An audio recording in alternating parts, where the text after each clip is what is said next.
UP 200 finishers. Supreme Court Justice passes away. Hi, I'm Amr Mansour. And I'm Melissa Lambert, and this is Public Eye News.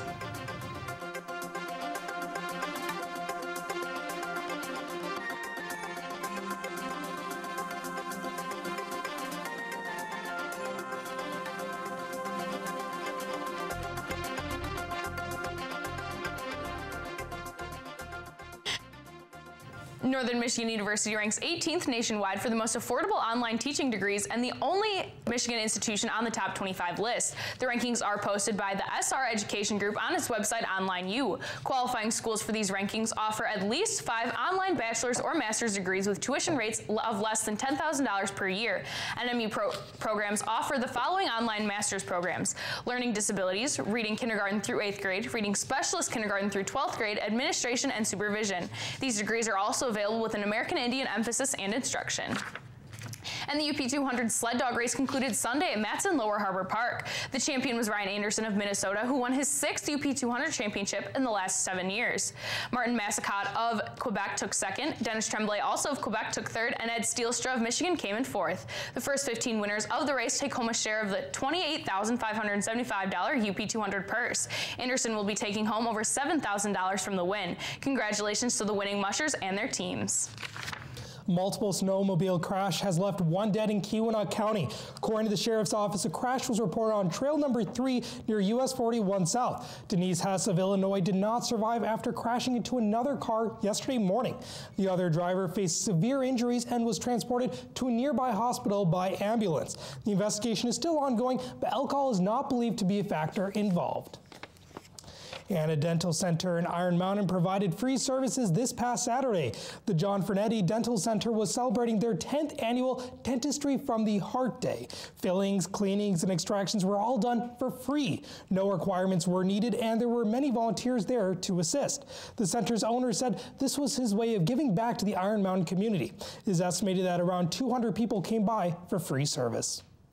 Democratic presidential candidate Bernie Sanders is speaking at Eastern Michigan University today, his first campaign stop in the state. The rally is being held at the university's Convocation Center, and the speech began at 2:30. The campaign's description of the event says that Bernie will discuss a wide range of issues like affordable college, healthcare reform, and getting big money out of politics. Sanders will join Hillary Clinton in Flint for a debate on March 6th. The Michigan presidential primary will be held on March 8th.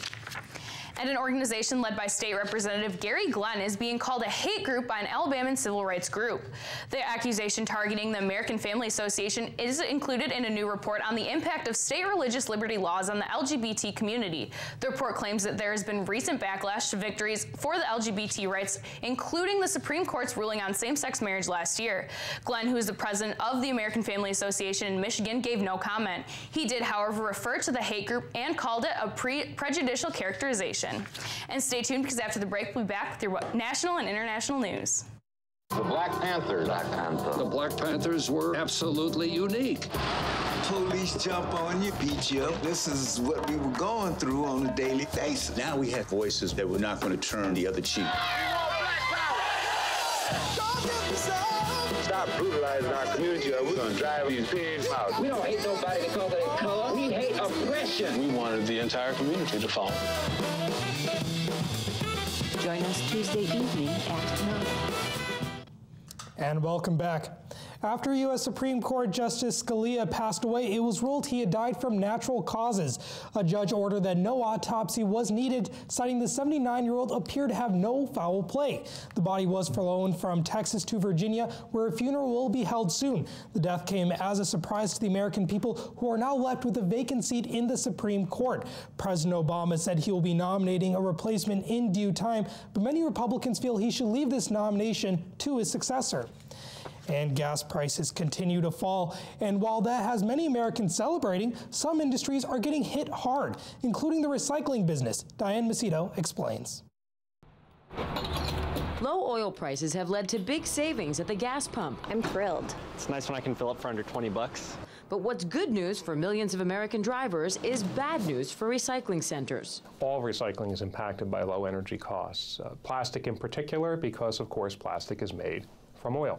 And with oil prices so low, plastic makers are finding it cheaper to make new plastic from oil instead of recyclables. We have to sell it for less. Tom Outerbridge is general manager of Sims Municipal Recycling in Brooklyn, New York, which handles 18,000 tons of recyclables a month. He says it's harder to find plastic buyers now, especially for low-grade items like plastic bags. And so what happens if you can't find a market for this stuff? Plastic bags we will send to a landfill if we don't have a home for them. Environmental consultant Wayne DeFeo says the price drop is costing recycling centers around the country billions of dollars, but he says everyone should keep recycling. Environmentally, it's better. In the long term, economically, it is better. DeFeo points out that oil prices will eventually go up, and when they do, so will the value of recyclables. Diane Macedo for CBS News, Brooklyn, New York.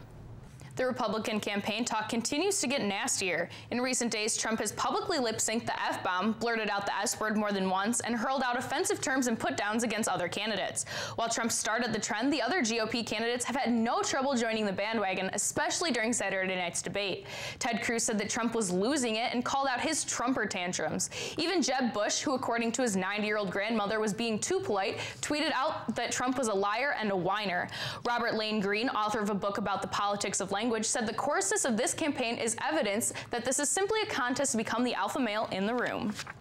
And the wait is over, music fans. The 58th Annual Grammy Awards will be handed out tonight. This ceremony will feature a wide variety of musical performances, including the return of Adele to the Grammy stage. CBS's Terry Okada has a preview from the Staples Center in Los Angeles. Tori Kelly and James Bay rehearsed for their duet at tonight's Grammy Awards. Both are up for Best New Artist. They'll join a who's who of performers for music's biggest night, including Adele's first Grammy performance since 2012.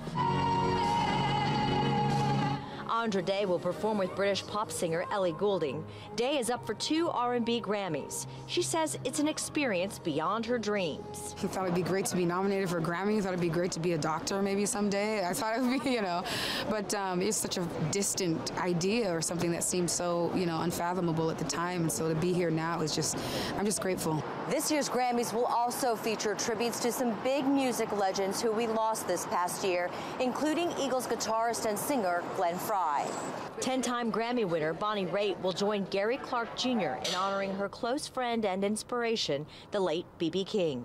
He was just very encouraging and always, telling me I had it and don't let him get you down. Don't let him tell you women can't play, that kind of stuff. And one of the highlights of the night is expected to be Lady Gaga's tribute to David Bowie. This is very personal because it feels like a wonderful way to say goodbye.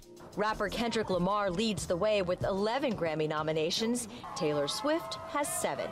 Terry Okita, CBS News, Los Angeles.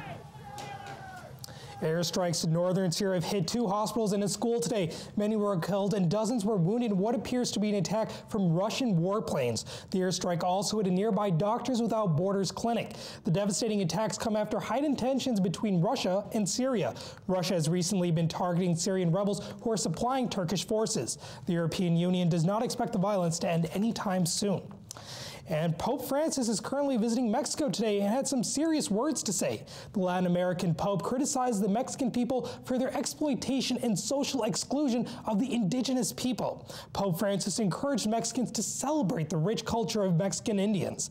His speech and service was presented to 3 native languages, all of which was approved by the Vatican. Crowds in Mexico could be heard cheering, "Long live the Pope of the Poor."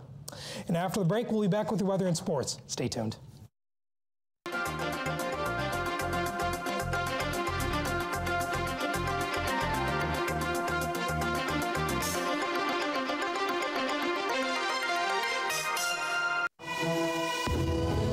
few years ago, a man found a simply gigantic bone that was going to astonish science. Absolutely. That first bone led to the discovery of others. They could only have come from a dinosaur. What a thrill it must have been to see it when it was alive. Wednesday evening at 8 o'clock Eastern. Hello and welcome back. I'm Douglas Hardy with your Public Eye News weather. And if you look behind me, you can see that it's a pretty gray day. There's a lot of snow. It's kind of a normal, sad winter day. Not a lot happening. Today it is cloudy with a temperature of 25 degrees and winds south-southwest at 12 miles an hour. There's a barometric pressure of 29.75 inches and falling. Tonight it's partially cloudy with a low of 18 and winds southwest at 7 miles an hour. Tomorrow, there will be snow showers with a high of 33 and winds west-northwest at 10 miles an hour. Looking around your UP, we can see that it's going to be a very cloudy day. Over in Sault Ste. Marie, it's 20 degrees. Manistee is 25, Escanaba is 22, Menominee is 21. Iron Mountain is also 21, Ironwood is 19, Houghton's 14, and 24, excuse me. And back here in Marquette, it's 25 and cloudy. Let's take a look at your weather ahead. On Wednesday, we can expect a high of 18 and a low of 7, cloudy. Thursday, there's a high of 30 and a low of 25, mostly cloudy. And Friday, there's a high of 38 and a low of 22, with rain and snow. Well, it looks like there's gonna be some pretty bad skiing weather coming up. Yeah, but this past weekend, that was not the case, Doug. Our Northern Michigan Nordic skiing teams did fantastic. Nice. Both Northern Michigan Nordic skiing teams captured a CCSA championship Sunday. The men finished in first with 172 points, while the women took the crown with 170. Both teams sat in first at the end of Saturday's races. Ian Torchia led the way for the Wildcat men in the 10K freestyle, posting a time of 20 minutes and 11 seconds to win the title. Adam Martin, who won the 10K mass start Saturday, and Jake Brown joined Torchia on the podium, placing second and third respectively. The Wildcats women were paced by Felicia Gizior and Sarah Bezadiak, who took second and third respectively in the 5K freestyle.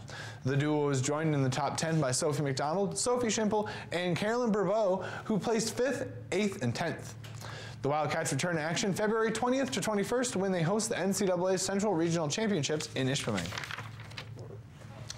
A test weatherly layup with 6 seconds left in regulation propelled the Northern Michigan women's basketball team to a 58-57 come-from-behind win over Hillsdale Saturday afternoon at the Don Tibbetts Potter Arena. With the win, Northern Michigan moves to 12-13 on the season. The Wildcats are 4-1 in the month of February. Northern Michigan headed into the final quarter of play, trailing the Chargers 46-39. Bree Kasperovich knocked down a triple to open the quarter and cut the deficit to 4 with 9:49 to play. Hillsdale quickly answered with a triple to go up by 7. The Cats fought back late in the game to eke out a win. Bree Kasperovich posted 26 points and Darby Youngstrom contributed with 17.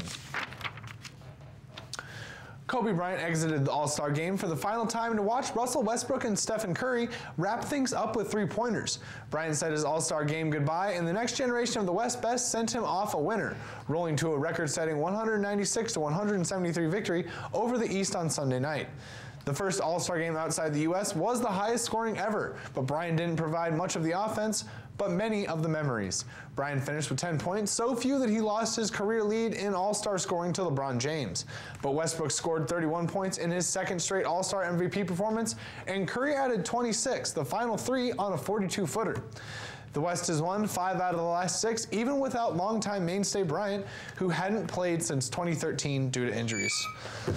Well, I'm sure Dr. James Naismith would be a bit surprised about how high scoring last night's game was, and there possibly being a lack of defense. Yeah. But you know what surprises me even more? The fact that your next story had the words kitty litter and pizza in it.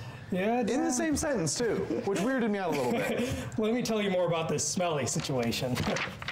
A woman was finally caught after she had robbed 4 different stores. The woman admitted to stealing kitty litter after she was put through a lie detector test. She used a plastic gun to rob a Rite Aid and Jet's Pizza. No word on if the kitten ever got to that litter or Jet's Pizza. So guys, Valentine's Day is over. It's the Grammys tonight, and it looks like that's all the time we have for our Public Eye News. Thanks for tuning in, and we'll see you tomorrow.